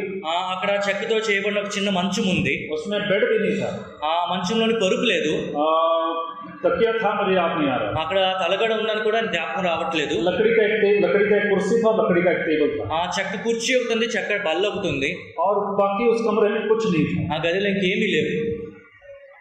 तो मैंने पूछा कि उनको फर्स्ट फ्लोर में इस जगह पे क्यों, वो इस जगह पे क्यों रहती थी। అయితే ఆవిడ మొదటి అంతస్తులో ఎందుకు ఇక్కడ ఉంటుందని నేను అడిగాను. तो वहाँ की जो सिस्टर थी वो बोली ये कमरे में कोई और रहना नहीं चाहता था। ఈ గదిలోని ఎవరు ఉండాలని ఇష్టపడేవారు కాదని అక్కడ ఉన్న సిస్టర్ చెప్పారు. हमने पूछा क्यों नहीं रहना चाहते इस कमरे में। ఎందుకు ఈ గదిలో ఎవరు ఉండాలనుకోరు? बोले कि ये कमरा, किचन के ऊपर वाला कमरा बहुत गर्मी होती है। ఈ గది వంటగది పైన ఉన్న గది, ఇది చాలా వేడిగా ఉంటుంది. और इसलिए इस कमरे में कोई और नहीं रहना चाहता। मदर टेरेसा बोलती मैं यहीं पे रहूंगी, कोई और यहाँ पे नहीं रहेगा।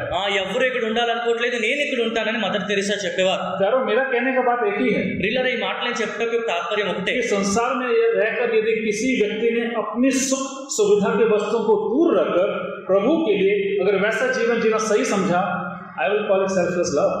అయితే ఒక వ్యక్తి లోకంలో ఉంటూ తనకున్న సుఖభోగములన్నింటినీ విడిచిపెట్టి ప్రభు కొరకు నిస్వార్థమైన ప్రేమ చూపించినప్పుడు దాన్ని నిస్వార్థమైన ప్రేమను పిలుపులో ఎటువంటి సందేహం లేదని నేను చెప్తాను. मदर टेरेसा का प्रेम का भी सीमा, మదర్ తెరీసా యొక్క ప్రేమ కూడా ఒక పరిధులు ఉంటాయి. यीशु मसीह का प्रेम असीमित है। కానీ ప్రభు అయిన యేసుక్రీస్తు వారి ప్రేమ అవధులు లేని ప్రేమ. हम संसार में ऐसे बहुत सारे लोगों को शायद देखते होंगे जो बहुत प्रेम एक दूसरों से या लोगों से करते होंगे। ఆ లోకంలో ఎంతో మంది ఇతరులను ప్రేమించే వారిని మనం చూడవచ్చేమో.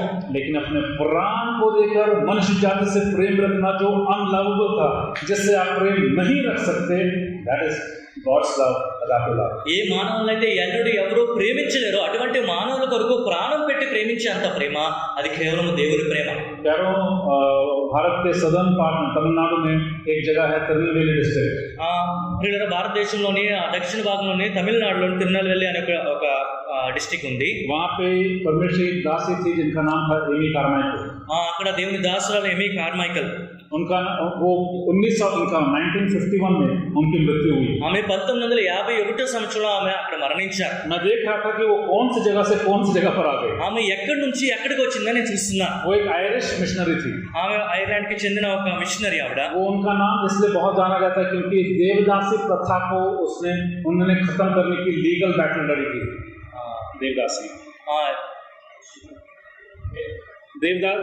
प्रथा, और it was they used to temple में जवान लड़कियों, छोटी लड़कियों को दे देते थे फॉर टेंपल प्रॉस्टिट्यूशन।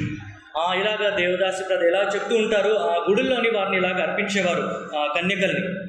तमिलनाडु में ऐसा एक प्रथा था, जवान लड़कियों को, छोटी लड़कियों को टेंपल में देवदासी मतलब देव के दासी के रूप में दे देते थे, but it was actually prostitution. తమిళనాడులోని ఇలాగ ప్రాంతంలోని గుడికి దేవదాసినిలుగా కొంతమంది కన్యకల్ని ఇలా అక్కడ విడిచిపెట్టేవారు గుడిలో.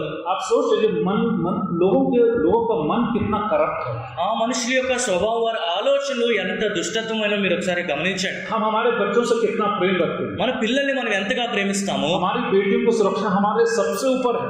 మన కుమార్తె యొక్క వాళ్ళని సురక్షితంగా చూసుకుంటే మనం ఎంతో ప్రాధాన్యత ఇస్తాం. मनुष्य का हृदय इतना गंदा कैसे हुआ कि अपनी बेटियों को देवदासी के रूप में, उस देव के दासी के रूप में उसकी सेवकाई के लिए उसको मंदिर में दे दे, ताकि उस मंदिर के पुजारी उसके साथ व्यभिचार करें, उसके साथ प्रॉस्टिट्यूशन करें। అయితే ఇటువంటి ప్రజలు వారికి ఉన్న కుమార్తెలు కన్యకలుగా ఉన్న వారిని దేవదాసినిలుగా, అంటే ఆ మందిరంలో పూజారులు వారితో వ్యభిచారం చేయించడం, వారిని అక్కడ విడిచిపెట్టుట అనేది వారి ఆలోచన గురించి ఒకసారి మనం గమనిద్దాం. అలా మనం ఆలోచించలేము. ये मनुष्य का हृदय है। ఇలా మనుష్యుడు హృదయం ఎటువంటిది? जिस मनुष्य को परमेश्वर ने बनाया, ఏ మనుష్యునైతే దేవుడు సృష్టించాడు, जिस परमेश्वर ने मनुष्य सुरक्षा के इस कदम के वाटिका में रखा, ఏ దేవుడైతే మనుషుని సురక్షితంగా ఉంచడానికి ఏదైనా వనంలో ఉంచాడు, देखिए वो कितना गिर सकता है। ఈ రోజు ఆ మనుషుడు చూడండి ఎంత వరకు పడిపోగలడు. परमेश्वर दासी एमी कार्माइकल 55 साल तक उस तमिलनाडु में तिरुनेलवेली में रहकर प्रभु की सेवकाई की। దేవుని దాసరాలు ఎమి కార్మైకల్ 55 సంవత్సరాలకు తిరునాళ్ళు వెళ్ళి అక్కడ ఆ ప్రాంతంలో ఉంటూ దేవుని పరిచర్య చేసింది. इस देवदासी प्रथा के खिलाफ वो कोर्ट गए, जीत उनको मिली, देवदासी प्रथा खत्म हुई। ఈవిడ ఈ విషయం గురించి ఈ దేవదాసుల వల్ల ఇక గుడిలో ఉంచుతారనే విషయం గురించి కోర్టుకు వెళ్ళినప్పుడు వీరికి అనుకూలంగా తీర్పు కూడా వచ్చింది, గెలిచారు. इस देवदासी की प्रथा के लिए दी गई लड़कियों को उनने बचाया। దీని కొరకు అక్కడ గుడిలోనే అర్పించబడిన కన్యకలందరినీ కూడా ఈమె రక్షించింది. उनने उनके लिए एक स्कूल, एक जगह तैयार किया, వారి కొరకు ఒక పాఠశాలను సిద్ధపరిచారు, उनको पढ़ाया। వారికి చదివించారు. प्रभु यीशु मसीह स्क्रिप्चर्स बाइबल से उनको पढ़ाया। ప్రభువైన యేసుక్రీస్తు వారి సువార్త గురించి బైబిల్ నుంచి వారికి అనేక విషయాలు నేర్పించారు. उनके जीवन को आजाद किया, उनके जीवन बदल गए। వారి జీవితాలకి స్వాతంత్ర్యం లభించింది, వారి జీవితాలు మారిపోయాయి. ऐसे कैसे हो सकता है कि एक औरत जब सिर्फ 21 या 22 साल की थी, जो आयरलैंड में रहती थी, जहां का टेम्परेचर एवरेज टेम्परेचर 7 से 8 डिग्री होगा, 21, 22 సంవత్సరాలు ఒక బాలిక అనుకోండి, ఎక్కడో ఐర్లాండ్ లోని అక్కడ 7-8 డిగ్రీల సెంటీగ్రేడ్ ఉన్న ఆ వాతావరణంలో పెరిగిన ఒక అమ్మాయి इतने ठंडे जगह से ऐसे एक जगह पे आती है जिसका नाम दोनावूर है, जहां पे बहुत छोटा सा एक गांव है विच इज एरिड ड्राई, जहां एवरेज टेम्परेचर 32 से 35 डिग्री सेल्सियस है। అంత చల్లటి ప్రదేశం నుంచి డోనావర్ అనే ఊరు, ఈ ఊర్లోని సుమారుగా 31-32 డిగ్రీలు ఎప్పుడు అక్కడ టెంపరేచర్ ఉంటుంది.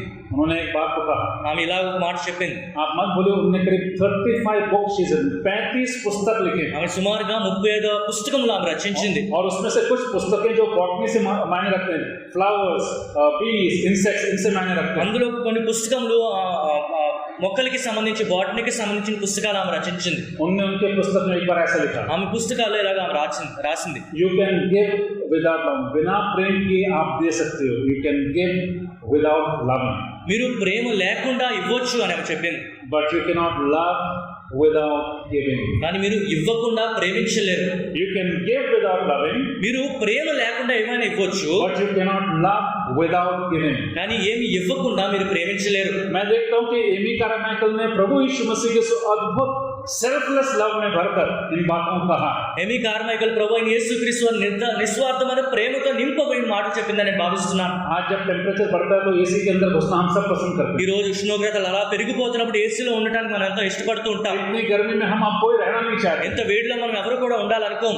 55 साल तक बिना वापस इंग्लैंड गए, एक बार उन्हें तिरुनेलवेली डोनावर में अपना पैर रखा, मरते दम तक एक बार वो इंग्लैंड वापस नहीं गए 55 साल में। ఆమె ఒక్కసారి ఇక్కడ ఇంగ్లాండ్ నుంచి ఇక్కడ తిరిగి డోనావర్ అనే ప్రాంతానికి వచ్చిన తర్వాత ఆమె మరణించే వరకు తిరిగి ఆమె ఇంగ్లాండ్ వెళ్ళలేదు. प्यारों परमेश्वर ने मेरा सहायता किया कि आगे जाकर वही डोनावर में मिशनरियों के लिए एक स्कूल खुला जिसका नाम है संतोष विद्यालय।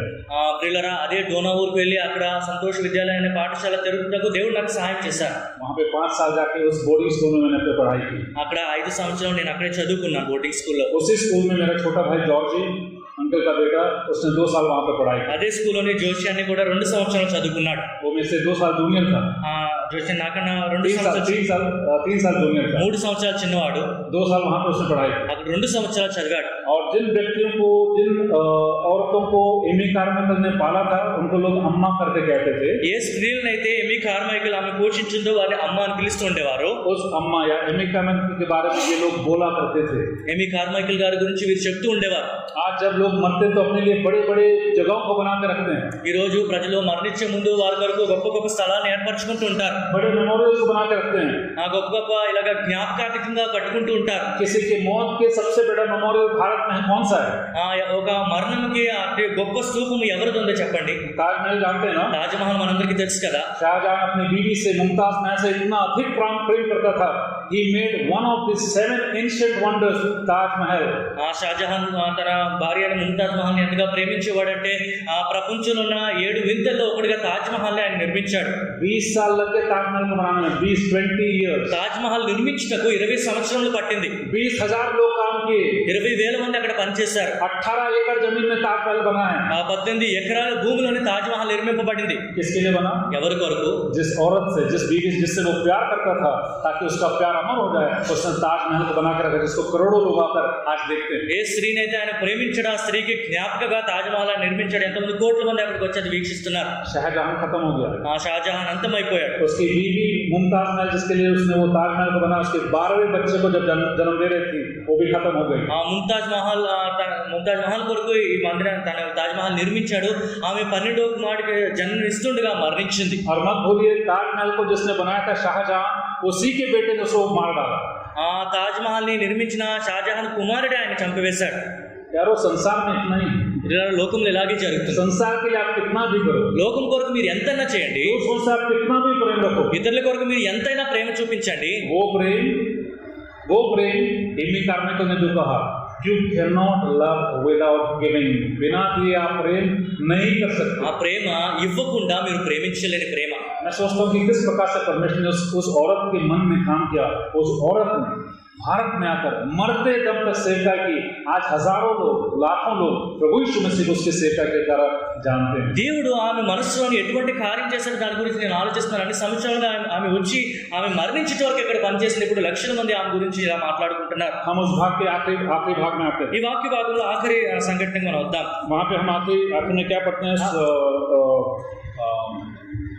34वां वचन, मार्क 12 and verse 34। చూడండి 12వ అధ్యాయం 34వ వాక్యం మనం చదువుకుందాం. మార్కు సువార్త 12వ అధ్యాయం 34వ వాక్యం. मरकुस 12:34। जब यीशु ने देखा कि उसने समझ से उत्तर दिया तो उसने कहा, तो परमेश्वर के राज्य से दूर नहीं।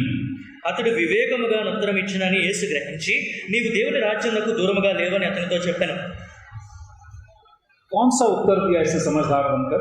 అంత వివేకమైన ఉత్తరం ఆయన ఏమిచ్చాడు? देखिए, यदि प्रभु यीशु मसीह को किसी के बारे में कहना है कि इसने समझकर उत्तर दिया, there is certainly some truth, some weight in it, कोई तो बात है। ప్రభు అయిన యేసుక్రీస్తు వారు ఒక వ్యక్తి గురించి వివేకముగా ఉత్తరం ఇచ్చారని చెప్తున్నప్పుడు అందులో చాలా ప్రాముఖ్యత ఉందని మనం గమనించవచ్చు. मेरे साथ चलिए उसके 33 वचन, చూడండి 33వ వాక్యం మనం చదువుతాం. verse 33, mark 12 and verse 33। Mark సువార్త 12వ అధ్యాయం 33వ వాక్యం. और उससे सारे मन और सारे बुद्धि और सारे प्राण और सारे शक्ति के साथ प्रेम रखना, और पड़ोसी से अपना प्रेम रखना सारे होम बलियों और बलिदान से बढ़कर है।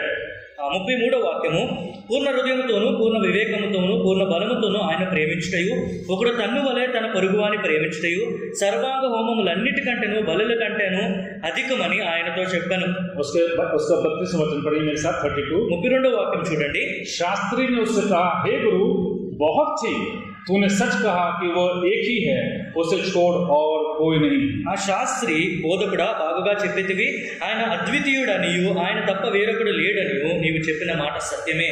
जब ये शास्त्री ये कह रहा है तो किस बात के बारे में कह रहा है? ఈ శాస్త్రి మాటలు చెప్తున్నప్పుడు ఆయన ఎవరి గురించి చెప్తున్నారు? उस आज्ञा के में सबसे बड़ा आज्ञा और सबसे महत्वपूर्ण आज्ञा कौन सा है?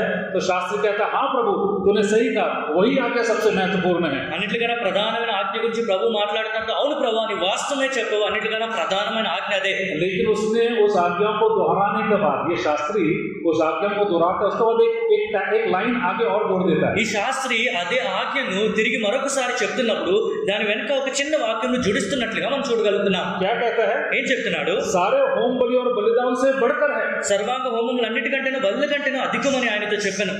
तुम यरूशलेम में खड़े हो ये बोल रहे हो యెరూషలేములో నిలబడి ఈ మాటలు చెప్తున్నావు. कि सारे होम बलि और बलिदान से बढ़कर ये आज्ञा है। బలులన్నిటికంటే అధికమైనది ఆజ్ఞ. How can you say this? నువ్వు అలా ఎలా చెప్పగలవు? क्योंकि वो जानते हैं कि यरूशलेम के उस मंदिर के बाहर क्या बलि चढ़ते थे। ఎందుకంటే యెరూషలేములో మందిరం బయట బలులు అర్పించబడేవని అక్కడ फसह తెలుసు. का समय था, लाखों के तादाद में लोग आए, यहूदी आए वहाँ पे किस लिए? ताकि अपने लिए और अपने परिवार के वास्ते वहाँ पे बलि चढ़ाकर उनके पापों से माफी मांग ले। పస్కా పండుగ కనుక అక్కడ ఎంతో మంది లక్షల కొద్ది యూదులు వారి కుటుంబాలతో ఎందుకు వచ్చారు? వారి కుటుంబం తరఫున బలు అర్పించి వారి పాపముల కొరకు క్షమాపణ పొందుటకు వచ్చారు. वहाँ पे बाकी फरीसी चिल्लाते होंगे, what is he saying? Blasphemy। అక్కడ పరిస్థితులు అందరూ కూడా దైవ దోషం చేస్తున్నాడు అని ఆయన గురించి చెప్తూ ఉండొచ్చు. कि इस आज्ञा को मानना बलि चढ़ाने से और सारे बलिदान से सबसे अहमियत ये आज्ञा रखती है। How is it possible? ఈ ఆజ్ఞని అంగీకరించడం, ఈ ఆజ్ఞని గైకొనుట బలులు అన్నిటికన్నా శ్రేష్టమైనది. అసలు అది ఎలా సాధ్యము? प्रभु यीशु मसीह समझ गए। ప్రభు యేసుక్రీస్తు వారికి అర్థమైంది. प्रभु यीशु मसीह क्या कहते हैं उससे? ప్రభు యేసుక్రీస్తు వారు ఆయనతో ఏం చెప్తున్నారు? इसलिए उसके आखिरी वचन में प्रभु हम पढ़ते हैं 34 वचन, जब यीशु ने देखा कि उसने समझ से उत्तर दिया तो उससे कहा, तो परमेश्वर के राज्य से दूर नहीं। చూడండి 34వ వాక్యం చూస్తున్నాం. అతడు వివేకముగా ఉత్తరం ఇచ్చినని యేసు గ్రహించి, నీవు దేవుని రాజ్యమునకు దూరంగా లేవని అతనితో చెప్పెను. उसने ऐसी एक बात कह दी जिसको पहले किसी ने नहीं कहा था। మునుపు ఎన్నడూ కూడా ఎవరు చెప్పలేని మాట ఆ వ్యక్తి చెప్పుట మనం చూస్తున్నాం. ये शास्त्री ने यीशु मसीह से कह डाला, ఆ శాస్త్రి ప్రభు యేసుక్రీస్తు వారు చెప్తున్నాడు, हाँ प्रभु, वो आज्ञा सारे बलिदानों से भी ऊपर है। ప్రభు నీవు ఏ ఆజ్ఞ గురించి అయితే మాట్లాడుతున్నావు అది బలులన్నిటికన్నా శ్రేష్టమైనది. अब देखते हैं कि 100 सालों से इजरायली प्रति साल वहां पर आते थे। వందల సంవత్సరాలుగా ఇజ్రాయెల్ ప్రజలు యూదులు ప్రతి సంవత్సరం అక్కడికి వస్తూ ఉండేవారు. वहां पे जिनसे हो सकता है अपने औकात के मुताबिक कोई भेड़ लाता है, कोई मेमना लाता है, तो कोई कोई कोई कबूतर लाता है, वहां पर अपने लिए अपने परिवार के लिए बलि चढ़ाता है। వారి కుటుంబము నిమిత్తము బల్ల అర్పించుట కొరకు వారికున్న స్తోమతను బట్టి వారు అక్కడ బల్ల అర్పించుటకు గొర్రెలు గాని పొట్టేళ్లు గాని వారికున్న పావురములు గాని వారు తీసుకుని వస్తూ ఉండేవారు. एक यहूदी के मन की सबसे बड़ी ख्वाहिश यही थी कि एक बार एक साल में उस यहूदियों के उस मंदिर में चले जाए और अपने पापों के लिए, अपने लिए, अपने परिवार के लिए वहां पर बलि चढ़ाए। ఆ యూదులకు ఉన్న అద్భుతమైన ఆశ ఏంటంటే సంవత్సరానికి కనీసం ఒక్కసారి యెరూషలేము మందిరంలోకి వెళ్ళి నా కుటుంబం తరపున నేను బలి అర్పించి నా పాపంకి క్షమాపణ పొందాలి. इस एक स्टेटमेंट के द्वारा वहां पर it's actually a prophetic line. ఈ యొక్క మాట ద్వారా అది ఒక ప్రవచనముగా ఈ మాటను మనం చెప్పగలం. ये शास्त्र में इज एक्चुअली हैविंग एक भविष्यवाणी वाली लाइन है, ఒక ప్రవచనం వలె శాస్త్రి మాట చెప్పాడని మనం చెప్పవచ్చు. क्योंकि कुछ समय के पश्चात, ఎందుకంటే కొద్ది సమయం తర్వాత, करीब 2 दिन के पश्चात 2 దినముల తర్వాత प्रभु यीशु मसीह का वहां पे न्याय होने वाला है। ప్రభువైన యేసుక్రీస్తు వారు అక్కడ తీర్పు తీర్చబడుతున్నారు. We have come to the Thursday of that week. ఇప్పుడు మనము ఆ వారంలో లక్ష్య వారంలోకి వచ్చాం. अगले दिन प्रभु यीशु मसीह का न्याय होने वाला है। మరుసటి దినం ప్రభువైన యేసుక్రీస్తు వారు తీర్పు తీర్చబడబోతున్నారు. शनिवार उस दिन प्रभु यीशु मसीह को क्रूस पर चढ़ाएंगे। ఆ దినము ప్రభువైన యేసుక్రీస్తు వారు సిలువ వేయబోతున్నారు. और फिर हम देखते हैं कि किस प्रकार से उस फ्राइडे को प्रभु यीशु मसीह क्रूस पर मारे जाएंगे। ఆ శుక్రవారం ప్రభువైన యేసుక్రీస్తు వారు కలువరిలో మరణించడం మనం और చూస్తున్నాం. प्रभु यीशु मसीह के शव को उतार कर उस कब्र में रखा जाएगा। ప్రభువైన యేసుక్రీస్తు వారి మృతదేహాన్ని దించి వారు సమాధిలో పెట్టడం మనం చూస్తున్నాం. इस बात को देखते हैं कि प्रभु यीशु मसीह के बलिदान से उसके बाद और कोई बलि की आवश्यकता उस मंदिर में या संसार में कहीं नहीं। ప్రభువైన యేసుక్రీస్తు వారు కలువరిలో బలియాగం తర్వాత ఆ మందిరంలో ఎటువంటి బలి యొక్క అవసరం లేదనే విషయాన్ని అక్కడ మనం అర్థం చేసుకుంటున్నాం. इसीलिए प्रभु उससे कहते हैं कि तो परमेश्वर के राज्य से दूर नहीं। అందుకే ప్రభు ఆయనతో చెప్తున్న మాట, నీవు దేవుని రాజ్యంలోకి దూరముగా లేవు. प्रभु के परमेश्वर के राज्य में प्रवेश नहीं किया, लेकिन దేవుని రాజ్యంలోకి ఈయన ఇంకా ప్రవేశించలేదు. वो प्रवेश तब करेगा जब वो प्रभु यीशु मसीह को मान लेगा। ప్రభువైన యేసుక్రీస్తు వారిని అంగీకరించినప్పుడే దేవుని రాజ్యంలోకి ప్రవేశిస్తాడు. यारो हम में से कितने हैं जो प्रभु यीशु मसीह के राज्य से दूर है? ప్రియులారా, మనలో ఎంతమంది దేవుని రాజ్యం నుంచి దూరముగా ఉన్నారు? ऐसे बहुत सारे लोग అలాగే ఎంతో మంది ఉన్నారు. who know Christ, క్రీస్తు అంటే వారికి తెలుసు, यीशु मसीह के कार्य को जानते हैं, ప్రభువైన యేసుక్రీస్తు వారి గురించి తెలుసు, यीशु मसीह उद्धार करता है करके जानते ఆయన हैं, కార్యంలో ఆయన రక్షకుడు అని తెలుసు, यीशु मसीह के बलिदान को जानते हैं, ఆయన బలియాగము గురించి తెలుసు, उनके मृत्यु और उनके पुनरुत्थान को जानते हैं, ఆయన మరణ పునరుద్ధానముల గురించి తెలుసు, उनके वापस आने की आशा की बातों को जानते हैं। ఆయన తిరిగి వస్తున్నాడనే నిరీక్షణ గురించి సంబంధమైన విషయాలు కూడా వారికి తెలుసు. लेकिन यारो वो शास्त्री के समान ही रह गए। కానీ ప్రియులారా, వారికి శాస్త్ర వలె ఉండిపోయారు. They are very close to the kingdom, వారు దేవుని రాజ్యానికి ఎంతో దగ్గరగా ఉన్నారు, परमेश्वर राज्य के बहुत करीब है, దేవుని రాజ్యానికి ఎంతో సమీపంగా ఉన్నారు, लेकिन राज्य में नहीं है। కానీ ఆ రాజ్యంలో వారు లేరు. They are still standing on the borders. వారు ఇంకా అక్కడ పరిధిలోనే ఉండిపోయారు. वो तभी यीशु मसीह के राज्य में प्रवेश कर सकते जब वो प्रभु यीशु मसीह को मान लेंगे। ప్రభువైన యేసుక్రీస్తు వారిని వారు ఎప్పుడైతే అంగీకరిస్తారో అప్పుడే ఆ రాజ్యంలో వారు ప్రవేశిస్తారు. आज बहुत आपके चारों तरफ होंगे मित्र और बाकी लोग जो कहते हैं हाँ अच्छा आदमी था प्रभु यीशु मसीह। ఈ రోజు మీ నందికులు ఎంతో మంది బంధుమిత్రులు అందరూ కూడా ప్రభువైన యేసుక్రీస్తు వారు ఎంతో మంచి వ్యక్తి అని చెప్తూ ఉంటారు. प्रभु यीशु मसीह के राज्य में प्रवेश करने का मतलब ये है to know him and to live in him. ప్రభువైన యేసుక్రీస్తు వారి రాజ్యంలో ప్రవేశించుట అనగా ఆయన గురించి తెలుసుకొనుట, ఆయనలో జీవించుట. इसके बारे में हम प्रेरितों के काम में, इसके बारे में सारे एपिसोड्स में, पौलुस के लिखे हुए पत्रियों में, यूहन्ना और पतरस के पत्रों में इसके बारे में हम पढ़ते हैं। దీని గురించి అపోస్తల కార్యంలోని పౌలు పత్రికలోని యోహాను పేతురు రచించిన పత్రికల్లో మనం చూడగలుగుతున్నాం. We have no time to go there. మనకు అవన్నీ చూడడానికి సమయం లేదు. लेकिन एक बात याद रखिए కానీ ఒక విషయాన్ని మనం జ్ఞాపకం ఉంచుకుందాం. कि प्रभु यीशु मसीह के इस यात्रा को हम स्मरण रखें। ప్రభువైన యేసుక్రీస్తు వారు చేసిన యాత్రను మనం జ్ఞాపకం ఉంచుకుందాం. इस यात्रा का एक अंत यहाँ पर होता है जब उस शास्त्र से कहा जाता है कि सबसे उत्तम आज्ञा ये है, लेकिन तू इस बात को जान गया, लेकिन तू परमेश्वर के राज्य में प्रवेश नहीं किया। అన్నిటికన్నా ప్రధానమైన ఆజ్ఞ ఇది. ఈ విషయాలు నువ్వు తెలుసుకున్నావు కానీ దేవుని రాజ్యంలోకి నువ్వు ఇంకా ప్రవేశించలేదు, దగ్గరగా ఉన్నావని ప్రభు చెప్పిన ఈ మాటతోని ఈ ప్రయాణంలో ఘట్టంలోకి మనం చేరుకుంటున్నాం. हम समझने की कोशिश करेंगे। మనం ఇది అర్థం చేసుకోవడానికి ప్రయత్నిద్దాం. हमारे सांसारिक बुद्धि से మనకున్న ఈ లోక జ్ఞానంతో इन सबको पाना समझ पाना बहुत कठिन। ఇవన్నీ అర్థం చేసుకుంటే ఎంతో కఠిన సాధ్యం. कारों मैं आपको बता दूं, ప్రియులారా, నేను ఇలా చెప్పాలనుకుంటున్నా. यीशु मसीह के बारे में सबसे ज्यादा पुस्तक लिखे गए हैं। ప్రభువైన యేసుక్రీస్తు వారి గురించి అత్యధికమైన పుస్తకములు రచించబడి यीशु ఉన్నాయి. मसीह के बारे में सबसे ज्यादा गीत लिखे हुए हैं। ప్రభువైన యేసుక్రీస్తు వారి గురించి అత్యధికమైన కీర్తనలు రచింపబడి ఉన్నాయి. इतिहास के पुस्तक में सिर्फ 3 लाइन है यीशु मसीह के बारे में। చరిత్రలోని కేవలం 3 లైన్లు మాత్రమే ప్రభువైన యేసుక్రీస్తు వారి గురించి రాయబడి ఉన్నాయి. लेकिन उस व्यक्ति के बारे में, उस व्यक्ति को जानना है तो उसको आपको मानना पड़ेगा। కానీ ఆ వ్యక్తిని మీరు తెలుసుకోవాలంటే ఆ వ్యక్తిని మీరు అంగీకరించాలి. Without knowing Christ, you are not in the kingdom of Christ. ప్రభువుని తెలుసుకోనకుండా ప్రభు యొక్క రాజ్యంలో మీరు ప్రవేశించలేరు. परमेश्वर हमारी सहायता करे। దేవుడు మనకి సహాయం చేయను గాక. जिस प्रकार से परमेश्वर चाहता है, ఏ విధంగా దేవుడు ఆశిస్తున్నారు उस प्रकार से उसको हम जाने। ఆ విధంగా ఆయన మనం తెలుసుకుందాం. और यदि परमेश्वर हमें और समय देता है, దేవుడు మనకి ఇంకా సమయాన్ని ఇచ్చినట్లయితే इस प्रकार से इस परमेश्वर को और अच्छे से जान सकते हैं ఈ ప్రభువును మరింత ఎక్కువగా మనం ఎలా తెలుసుకోగలము और किस प्रकार से उसके परिवार में प्रभु यीशु मसीह रूपी परिवार जो कलीसिया है उसमें किस प्रकार से अपने जीवन को बिता सकते हैं, ఏ విధముగా ప్రభువైన యేసుక్రీస్తు వారి కుటుంబాన్ని సంఘములో మనం జీవించగలమో इसके लिए परमेश्वर हमारी सहायता करें कि हम उन बातों को भी आज थोड़े समय के बाद सुन लें। ఆ విషయాలు కూడా మనం విని అర్థం చేసుకుంటకు ప్రభు మనందరికీ సహాయం చేయను గాక। परमेश्वर नाम की स्तुति हो। దేవుని నామానికి స్తుతి మహిమ కలుగును గాక।